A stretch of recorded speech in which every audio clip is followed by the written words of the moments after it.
చిన్ననాటి వయసున నీవు పాటలు అంటావు, యౌవనము వచ్చిందంటే సుఖభోగములంటావు,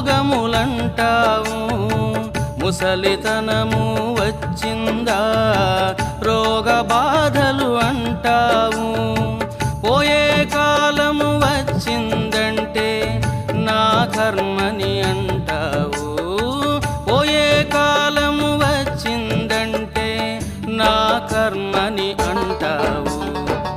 ఎన్ని నాళ్ళు ఈ మోహమురా, ఎన్ని నాళ్ళు ఈ దుఃఖమురా, ఆత్మజ్ఞానం తెలుసుకోవేరా, పరమశాంతిని పొందవేమిరా.